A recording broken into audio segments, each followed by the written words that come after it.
Ben size en son Selimiye'de bırakmıştım galiba.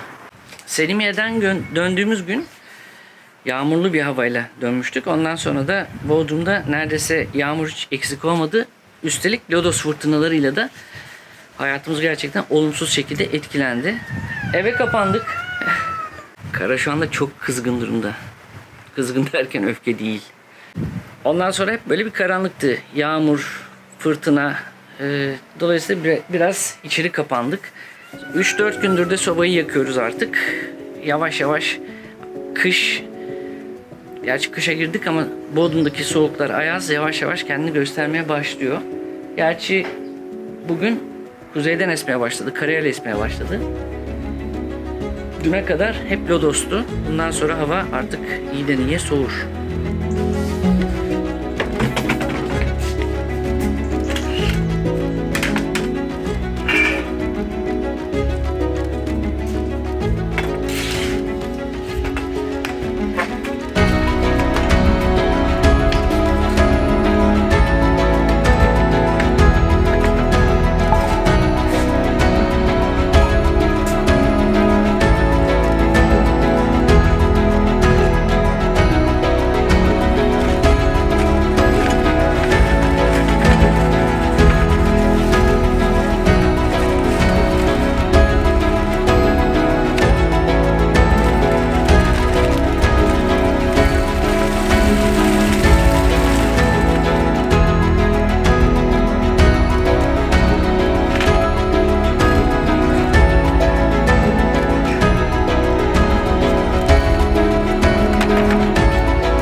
Geçen sene sanıyorum ilk yağışları biz Ocak ayıyla almaya başlamıştık. Ocak, Şubat, Mart yağış yaptı. Nisan'dan sonra tamamen kesti. Yağmursuz olunca Bodrum zaten su sıkıntısı olan bir bölge. Kendi aramızda hep şey konuşuruz. Burada kurulan medeniyetlerin çoğu susuzluk yüzünden yıkılmış diye. Gerçekten hep suyla sıkıntısı olmuş bir bölge. Ve geçtiğimiz kış çok kurak geçti. Biz Ocak, Şubat, hatta Ocak da değil, Şubat, Mart sadece yağış yaptı. Bir şekilde yağışa ihtiyacımız var ve o yağışlar da bu sene biraz daha geçen seneye göre erken başladı. Umarım Nisan-Mayıs'a kadar da devam eder. Bahar yağışlarıyla, o yaz geçişleriyle falan devam eder ve toprak suya doyar diye düşünüyorum. Tabii günlük rutine döndük demişken şunu da söylemem lazım. Hemen hemen Ekim başıydı galiba. Ben hemen arkaya şey dikmiştim. Roka, ıspanak, pırasa, tere, bu tip şeyler dikmiştim. Gel gör ki tabii ilgilenemediğimiz için ot bürüdü. O otların içinde rokayı seçmek falan şu anda büyük problem. Yani burada yeniden bir temizlik yapılması gerekiyor. Tabii bizim İstanbul'da olduğumuz süre boyunca burada da bir takım değişiklikler olmuş. Sadece ot bürümemiş. Kimi komşularımız da taşınmışlar. Hemen arkamda şu yukarıda gördüğünüz evde Engin abiler oturuyordu. Onlar taşınmış. Hemen aşağıdaki komşumuz Ali İhsan abi taşınmış. Hatta evi satmış. Yeni komşularımıza da dün merhaba dedik. Bir de girişte böyle merhaba merhaba dediğimiz bir avukat komşumuz vardı. Onlar da taşınmışlar. Hatta onların yerine birileri gelmiş bile. Yani her şey sadece 2 haftada olmuş.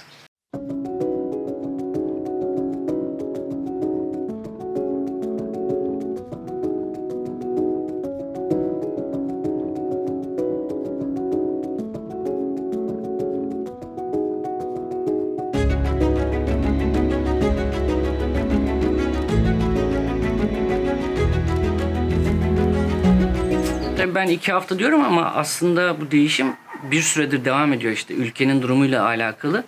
En ilginç tespit de şu, hani gerçek bir şey bu. Özellikle son dönemde sık duyuyoruz. Öğretmenler ve doktorlar Bodrum'dan tayinlerini istiyorlarmış. Çünkü öyle bir dayanılmaz hale geldi ki fiyat artışları. Dolayısıyla ev kiraları arttı. Eğer satın almak istiyorsanız artık yanından geçemezsiniz. İnsanlar bir şekilde tayinlerini istiyorlar. Buradan gitmenin yollarını arıyorlar. Aslında biz bu durumu özellikle yaz boyunca hissettik, yaşadık. Yazlıkçılar olsun, tatilciler olsun ki örneğinde vermiştim daha önceki videolarda. Mesela bankaya gidiyorlar bu sıcakta. 5 tane gişe var, bir memur çalışıyor. Yani burası Bodrum, burada zaman yavaş akıyor. Alışın artık demekle tarif edilecek bir durum değil. Zannediyorum önümüzdeki dönem Bodrum'un en büyük sıkıntılarından biri hizmet sektöründe olacak. Hizmet alamayacak insanlar. Niye? Çünkü o diğer 4 gişeyi dolduracak, orada oturacak banka memurları Bodrum'da herhangi bir ev tutacak durumda değiller. Çünkü gerçekten fiyatlar çok uçtu. Şimdi saate bakıyorum da Hülya birazdan gelir ve biz de belki pazara ineriz. Hem bize de değişiklik olur hava böyle iyiyken, güzelken.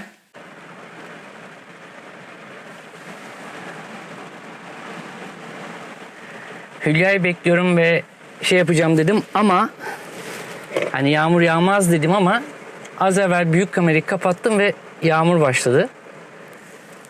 Bakın buradan kapıyı açacak mı? Açıyor. Yani Hülya'yı almaya gideceğim. Pazar alışverişinde onu aldıktan sonra yapacağım.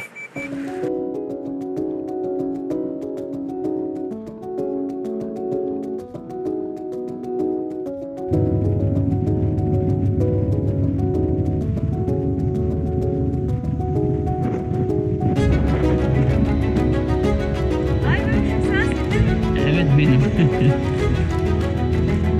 Bulut geçiyor bence. Nasıl güneşliydi? Evet.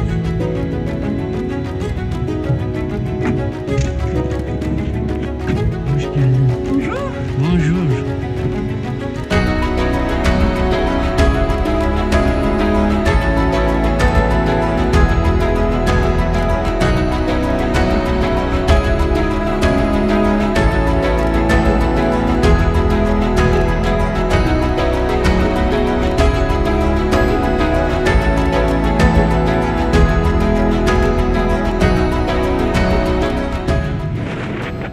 İşte Bodrum havası.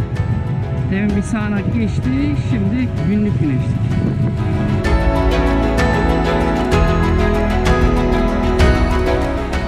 Pazar alışverişimiz aşağı yukarı 80 lira tuttu. Şimdi market alışverişi de yapacağız ama market alışverişine geçmeden önce bir deniz kıyısına inelim. Dedik ki şimdi bir pub'a gidelim. Orada bir şeyler yiyelim. Şimdi Hülya'nın kolonya almasını bekliyorum. O Bodrum kolonyasını çok seviyor. Girdi bakalım bir şeyler alacak. Hem de hediyelik düşünüyor onları.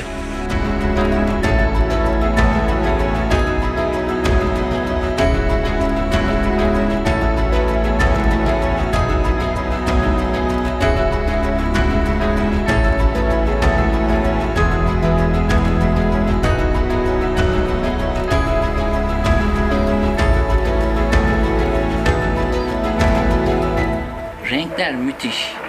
Bu arada Cyclist'in bu ayki sayısında Göko Bisiklet Turu'nu yazdığım bir yazı var. O gelmiş, ona baktım. Tam da böyle pazar dönüşüne denk geldi. Çok da güzel oldu. Oturup bir daha okuyacağım. Kendim yazdım ama bir daha okuyacağım. Tabii Cyclist'te yazdığım yazının bir başka versiyonu, daha uzun versiyonu blog yazım olarak blogda yayınlandı. Ona da aşağıda link bırakacağım. Göko yazısını okumak isteyenler için aşağıdaki linkten okuyabilirler. Tabii yazı demişken sabah bir ara oturduğum ama yarım kalan her yıl geleneksel olarak yapıyorum. Yıl sonu yazısını yazacağım blogum için. 2021'de ne oldu diye. Her sene mutlaka yaparım. Size tavsiye ederim. Böyle yıl içerisinde bir takım notlar tutarsanız yıl sonunda koca bir yılı değerlendirmek için çok güzel veriler oluyor. Ben de oturup o yazımı yazacağım. Ama belki onu bugün değil yarın yaparım. Zira 6.30-7 gibi Ebru ile Seçkin gelecekler. Birlikte çay içeceğiz, pastamızı yiyeceğiz, işte kuru pasta falan. Böyle bir komşuculuk oynayacağız. Bence Bodrum'un kış versiyonu bu yüzden güzel. Eş, dost, arkadaş bir şekilde bir araya geliyorsunuz. İster çayınız için, ister rakınız için, ister bir şeyler yiyin, sohbet edin. Yapılabilecek en güzel şeylerden biri. O yüzden ben şimdi Hülya'ya yardım edeceğim. Aynı zamanda sobayı da yakayım. Akşam serin olur. Baktığım kadarıyla rüzgar kareyle döndü iyice. Yani bu demektir ki önümüzdeki günlerde hava oldukça soğuyacak. Akşam da serin oluyor zaten. Şimdi sobayı yakacağım ve Hülya'ya yardım edeceğim. Dolayısıyla bir sonraki videoda görüşmek üzere. Lütfen kendinize çok iyi bakın. Saatli kalın. Hoşça kalın. Hoş.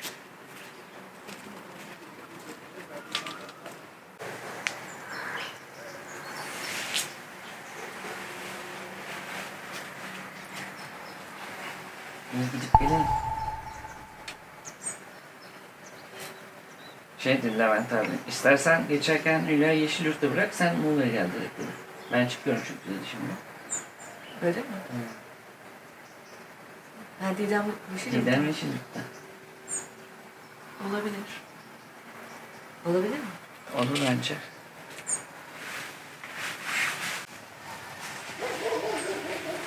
Hazır mısın peki?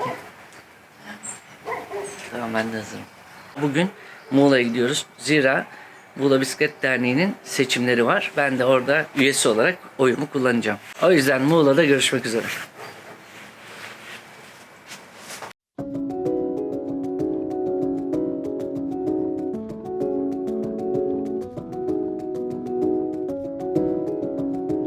Yer gergin ama sonu tatlıya bağlanan bir genel kurul toplantısı yapıldı. Ben de ilk kez katılıyorum.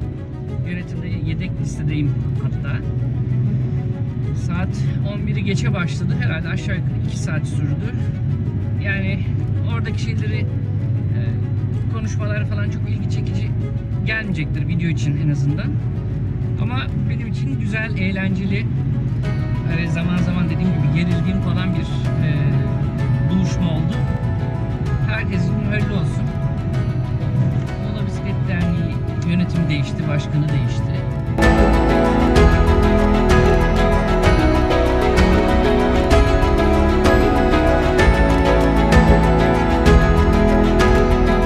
Havayı bu kadar güzel bulmuşken dedik ki aşağı inelim. Akyaka'ya bir balık yiyelim. Aşağıda Levent abilerle buluşacağız. Yani güzel bir gün, iyi bir seçim, buluşmalar, kavuşmalar, özlemler giderildi. Şimdi Akyaka'da bir balık yiyeceğiz. Ondan sonra da tekrar Bodrum'a döneceğiz.